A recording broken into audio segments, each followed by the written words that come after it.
أعوذ بالله من الشيطان الرجيم.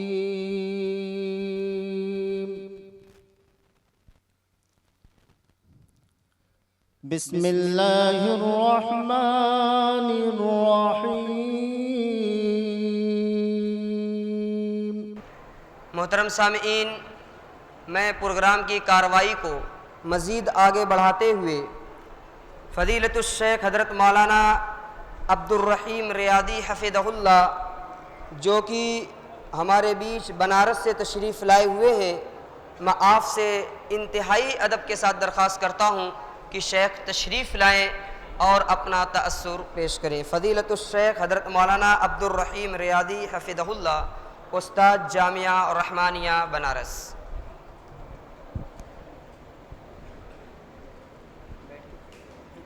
کتنا 5 منٹ؟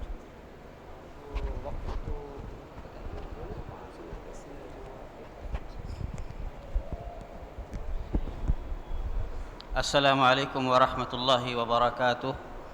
الحمد للہ رب العالمین والصلاة والسلام علی اشرف الانبیاء والمرسلین نبینا محمد وعلی آلہ وصحبہ اجمعین، اما بعد فقد قال اللہ تبارک وتعالی فی کلامہ المجید وفرقانہ الحمید الذین یقیمون الصلاۃ ومما رزقناہم ینفقون۔ اہل ایمان کی جو نشانی اللہ تبارک و تعالی نے قرآن مجید کے اندر بیان کی ہے، وہ نماز کا قیام ہے کہ وہ کہیں بھی ہوں، سفر میں، حضر میں، امن میں، جنگ میں، نماز ہاتھ سے جانے نہیں دیتے۔ جیسا کہ ابھی مولانا صاحب بتلا رہے تھے کہ اللہ تبارک تعالیٰ نے جنگ کی حالت میں صلاۃ الخوف کی آیات اتاریں کہ وہاں بھی مفر نہیں ہے۔ اللہ تبارک تعالیٰ نے اپنے نبی آخر الزمان محمد عربی صلی اللہ علیہ وسلم کو حکم دیا تھا کہ نماز کے قیام کی اپنے ساتھیوں کو عادت ڈالیں، اور یہ عادت کیسے ڈلی؟ عبداللہ ابن مسعود رضی اللہ تعالیٰ عنہ کی ایک لمبی حدیث ہے جس میں وہ کہتے ہیں کہ ہمارے زمانے میں پنجگانہ نماز سے کوئی پیچھے نہیں رہتا تھا، جماعت سے صرف وہی شخص پیچھے رہتا تھا جس کے بارے میں عام طور سے لوگوں کو پتہ ہو کہ یہ کھلا ہوا منافق ہے۔ الا منافق معلوم النفاق، وہ کہتے ہیں ایسا منافق جس کے نفاق کا ہر ایک کو پتہ ہو، وہی فرض نماز کی جماعت سے پیچھے رہتا تھا۔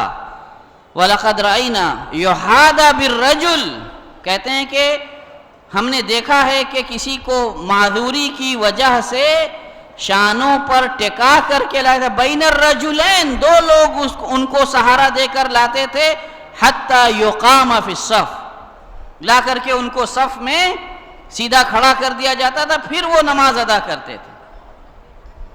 یہ عہد ہے ہمارے اور ان کے بیچ کا، جو ہمیں مسلمان رکھتی ہے وہ یہی چیز نماز ہے، دین کا سب سے تاکیدی رکن، اور اللہ کے نبی صلی اللہ علیہ وسلم کی آنکھوں کی ٹھنڈک۔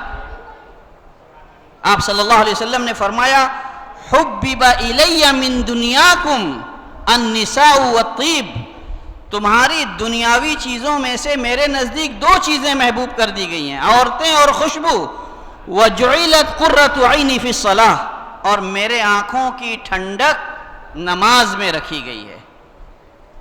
ہم جب ہمارے اوپر مصائب آتی ہیں، مشکلات کا سامنا ہوتا ہے، تو ہم آہو فغاں خوب کرتے ہیں، لیکن ہدی نبوی سے اپنے آپ کو دور پاتے ہیں۔ اللہ کے رسول صلی اللہ علیہ وسلم کے بارے میں صحابہ فرماتے ہیں، کان اذا حزبہ امر فزع الی الصلاۃ، کہ آپ کو جب کوئی بہت اہم بات پیش آتی، نماز کے لیے لپک کے کھڑے ہوتے۔ واستعینوا بالصبر والصلاۃ وانہا لکبیرۃ الا علی الخاشعین۔ اللہ تبارک تعالیٰ قرآن مجید کے آغاز میں سورہ بقرہ کے شروع میں فرماتا ہے کہ نماز اور صبر کے ذریعے سے مدد طلب کرو اللہ کی. اور یہ نماز کا قیام اور صبر پر قائم رہنا یہ بہت دشوار اور مشکل کام ہے. الا علی الخاشعین، جو صحیح معنوں میں اللہ سے ڈرنے والے بندے ہیں ان کو یہ بخوبی پتہ ہوتا ہے کہ یہ آزمائش اور یہ پریشانی جو آئی ہے اس کے علاج کی بس ایک ہی تدبیر ہے، اور وہ یہ ہے کہ ہم اللہ کی مدد طلب کریں. اور وہ مدد کیسے آئے گی؟ نماز کے ذریعے سے اور اس مصیبت پر صبر کر کے. افسوس اس بات کا ہے کہ مؤذن چلاتا رہتا ہے اذان کی صداؤں کے ساتھ، اور چائے خانے اور چوپالیں آباد رہتی ہیں. کیا خوب کہا ہے قیوم ناشاد نے کہ ہار گئے دے کے اذان بھائی ملا، گھر میں خدا کے نہ آئے رحمت اللہ. نام رکھ لینے والے اور اپنے آباء و اجداد کے درمیان مسلم گھرانے میں تربیت پانے والے مسلمانوں کو یہ سمجھنے کی ضرورت ہے کہ دین کا سب سے تاکیدی اور بنیادی رکن نماز ہے. اگر ہم اس میں کچے ہیں تو قیامت کے دن سب سے پہلے عمل جس کا سوال ہوگا وہ نماز ہوگی. وہاں بھی کچے ٹھہریں گے، بنیاد کچی، معال کچا، تو پھر ہم اخروی کامیابی کی توقع کیسے کر سکتے ہیں؟ اس اور اللہ تبارک تعالی ہم سب کو دھیان دینے کی توفیق عطا فرمائے. اور اس پروگرام کے آغاز کا جو موٹو ہے، محرک ہے، وہ نماز کے تعلق سے ایک مسابقہ، اسی بہانے اس کو محض مان کر اپنے آپ کو نمازی اور مسجد سے ربط اور تعلق رکھنے والا بنانے کی کوشش کریں. اللہ تبارک تعالی ہمیں اور آپ کو اس کی توفیق دے. وآخر دعوانا الحمدللہ رب العالمین.